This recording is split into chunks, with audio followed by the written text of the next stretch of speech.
Hi everybody, my name is Lisa Albrecht. I'm the retreat specialist.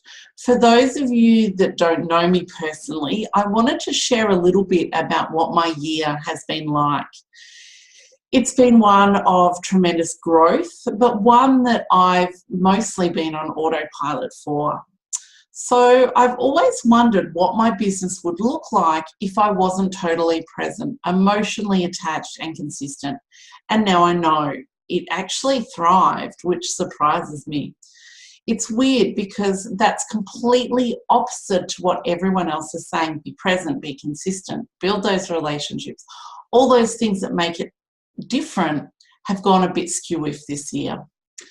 For those of you that read my posts that are in my mailing list and have been there for a while, you will know that in January my best friend passed and I felt like my whole world had fallen apart. It really did. It absolutely devastated me. It wasn't sudden.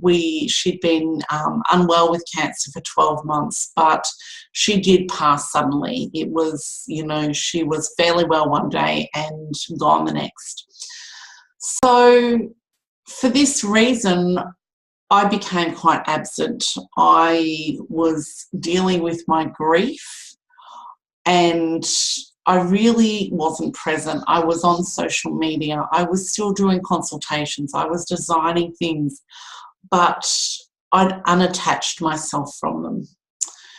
Until a few weeks ago, when I had to have a stern conversation with her about how I can't feel this way anymore. I can't be sad all the time and be crying all the time.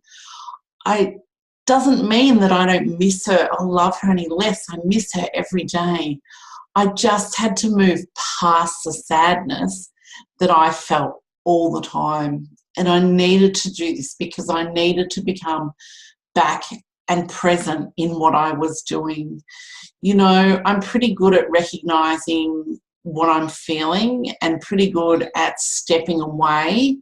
In this case, I wasn't. I just kept going and I just kept doing what I had to do on autopilot, and it was not healthy.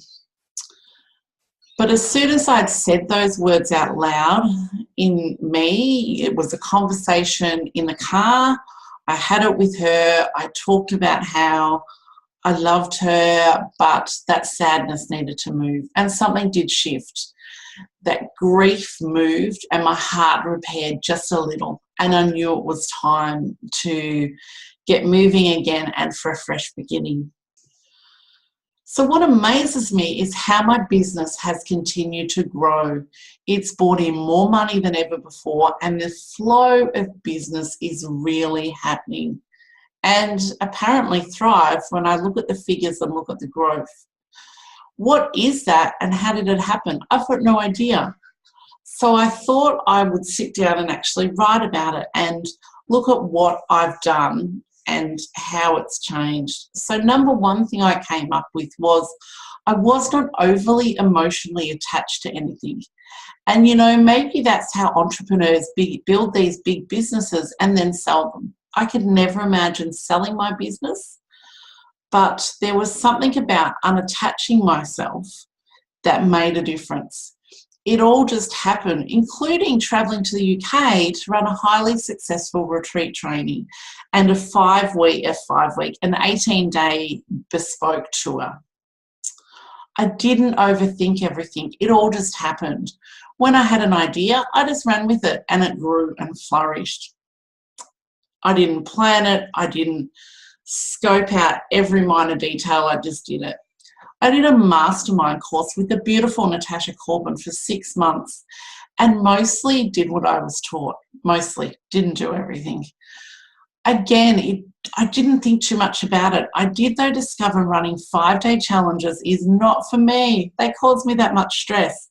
Like, oh, how many have signed up today? What am I doing? Blah, blah, blah, blah, blah. No more 5-day challenges for a while. I still built relationships, and online I was still present enough to have my voice heard. So even on autopilot, I was out there and I was spurting my stuff that I spurt. My retreats have felt easier and with less hustling. You know, people think that when I put out a retreat, it just fills. I still have to market it. I still have to put it out there. I still have to do that amount of hustling. Don't like that word, but I'll use it in this instance. I still had to use that to get my retreat out there. So what is this and how does it work?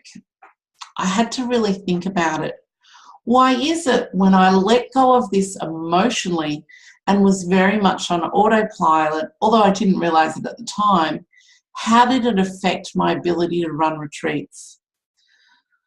First of all, because I did do a retreat during this period. It was a weekend retreat. It was the first one back in Australia for a very long time. And it ran. It filled, it ran, lives were changed. So first of all, retreats are an amazing place of light, truth, and energy. And they, above all, tell the truth. Even if you are not expecting it, they somehow draw it out and make it present. And you have no choice but to look it in the eye and deal with whatever you have to deal with. Whatever it is, stepping up a business, dealing with past hurt, or developing new senses to enhance everything. I've made this little video because I want to be honest with you. I want to let you know that I haven't been present.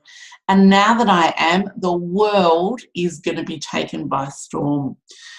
The Retreat Collective is going to be, within 12 months, the go-to place for retreats and retreat facilitators. Every day I'm getting inquiries from different retreat facilitators who are saying, my retreat's almost ready, I'm going to put it on the Retreat Collective.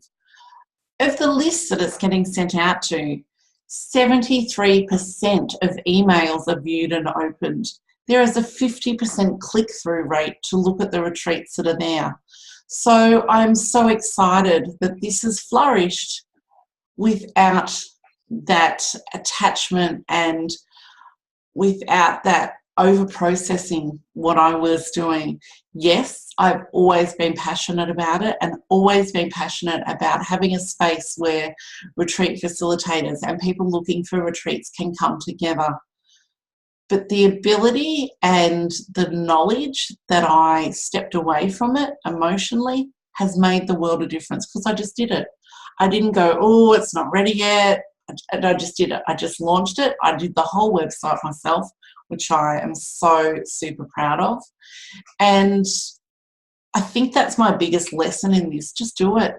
Don't overthink it. Don't plan it. If you wait for any day, that day there is a blowfly flying around me. Now, I have a little story about that, because a program I'm involved in, Youth in Search, we have a grief and loss session, and often lots of tears, young people sharing their stories about their grief. And the first one that I did after Kathy passed, it was winter, and there was a blowfly that would not leave me alone. It flew around me the whole session, which was about an hour and a half. And I went, oh, okay, I need to take notice when there's a blowfly around me. And, you know, as I'm talking about this, there's a blowfly. It's not a butterfly, it's not a dragonfly, it's not a bird, it's a blowfly. Some people would go, oh, whatever. I'm going, that's a token animal for me. Anyway, sorry, I digress and get off track. I do that easily. So, just do it. Just jump. Don't overthink it. Look at what can happen when you don't. Look at how things can grow when, yes, you've got the detail, but you're not overthinking the detail. Think about the bigger picture, what it can look like. What does it feel like? What does it feel like when you think of your retreat? Or what does it feel like when you look at what your business can look like? Take it from me, this is possible. Jump, take the plunge. Think about what you're doing, but don't overthink about it. You can still be present, but be unattached. Just do it, just jump. I can't emphasize the beauty of this more. Think about it, but don't overthink it. Thank you all for watching. I really want to be open and honest with you. And I know some of my friends on here have noticed my absentness and have known why. And I love that you are all part of this community, and I love that everybody is sharing and that people are growing while organising their retreats. So have an awesome day, everybody, and I will see you all soon in the Retreat Collective.